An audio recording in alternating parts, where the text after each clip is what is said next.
The product, spider limb positioner, is really our worldwide leader. And with that, it's a capital product, which is good. The thing that has allowed us to be successful, though, has been, developing some type of recurrent income. So with all the technologies that you have or that are going to be developed, it is important to figure out how you're going to get that recurring income.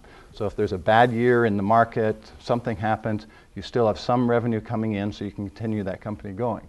So we have a lot of disposables that are associated with our product. We get some revenue from service and repair. There are other companies, you go to Walmart and you can get a toaster. Well, it's sort of a capital product, but it's got a limited lifespan.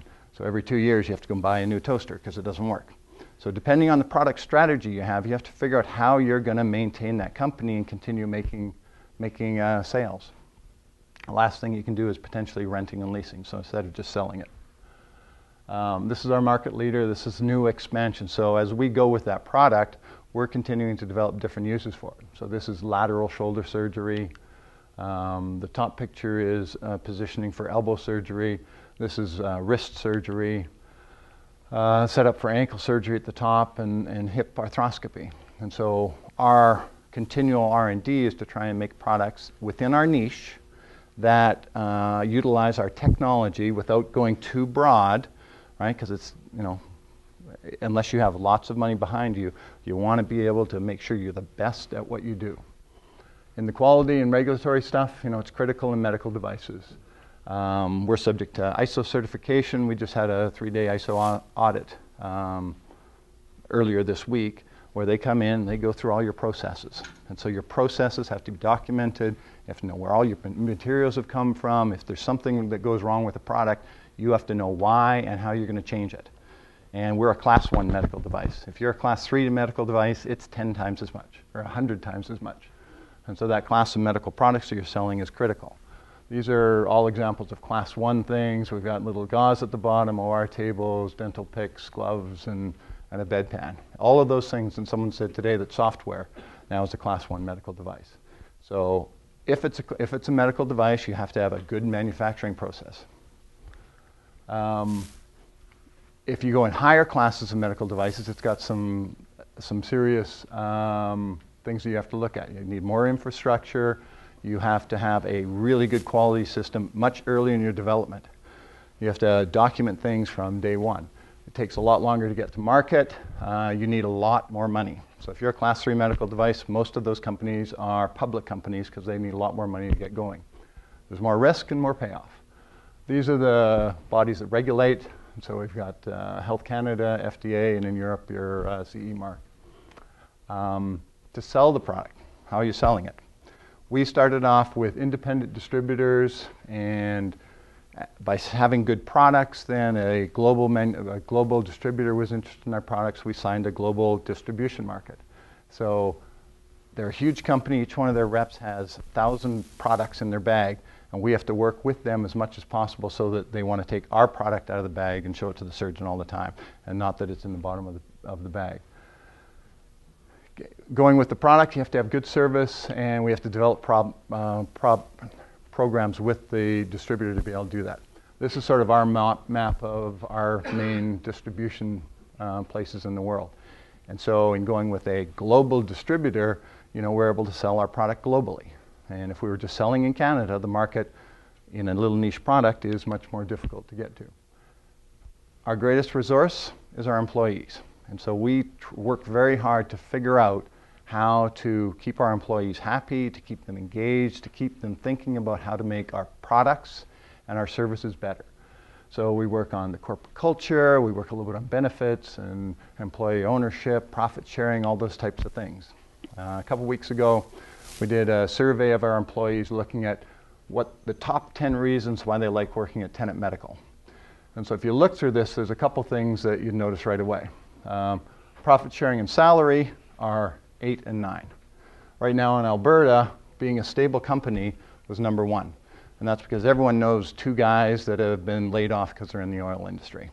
So 2 years ago, stable company wouldn't have been as important, but today it is important. Other things, number 3, they have good people that they work with. So that's all corporate culture within your group, whether it's at the university, at your company, on a football team, whatever it is. You want to work with people you like. Other thing is number 4, proud of what we have achieved. So we've really tried to emphasize that whether you're in the shop, you're the secretary, you're assembling things, every process that we do is dependent on everyone. Last important thing, of course, is money. Now, every company is different, and we're just happen to be a Class 1 medical device, and we've been lucky in that we have worked largely with no debt. We've bootstrapped it from the very start. You know, we didn't pay people very much. We hired engineers who would make half as much working for us as they could have gotten the oil patch because they wanted to work for us. But because of having no debt, after we've got the products ready, we now have good cash flow. We don't, in a down year like this, we're not too worried about having debt, which puts a lot of pressure on. So, you know, one of our big things that we always want to do is make sure that we always get at least $1 profit. As long as we're doing that, all the jobs are safe. And then when we make more than $1 profit, you know, we share it among everyone involved with the company. Government programs helped us going early on.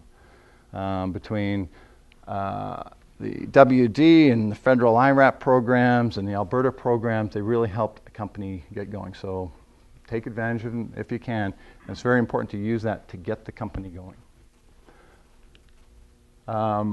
In terms of money, key thing that I always look at, and these are just sort of our 3 lines. Top line is revenue, second line is expenses, bottom line is profit, is that we want a gap. We always want revenue higher than expenses. If it's the other way around, we're going to be laying somebody off or you're not making as much money. And so we share these things with the employees. It's important to know that, you know what, if we have too many people that are taking sick days when they shouldn't be, we're not going to be making as much money. Okay, so we show them that. The other thing we like to see for any company, when you do get disposables, you do have a chance for that top line to begin to start moving away from the expense line. You know, the expense line, after a while, you've got your expenses that you're going to have every month no matter what you do. And as revenue that comes from disposable especially starts increasing, you got a chance for greater profits. So last thing on conclusions is that medical devices come in many shapes and sizes. This was just a little quick snapshot of the things that our company has found to be keys to be successful. Different companies can be different in terms of how they do each of those things. But you know, those same components of company structure, the products, the distribution, how you're selling the products, and the employees are always going to be the same. You have to focus on those things. And then my last point is just that hard work and determination and making some intelligent decisions and being lucky and making sure that you have at least 2 of those 3, you've got a chance. Thank you. Thanks. We've got time for one quick question here. I have a question for you, Ken. In maintaining that employee culture that you're looking for, what's that hiring process that you go through? We don't let me hire anymore. You know, it's a process. We've hired some good people, and we really try and let multiple people talk to the people, learn a little bit about what they like to do, not just in the company, but outside the company.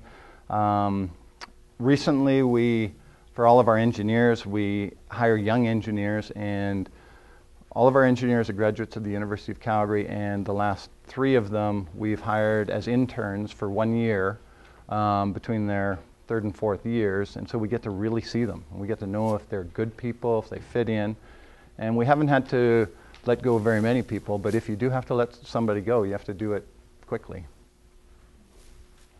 Thank you. Thanks, Ken.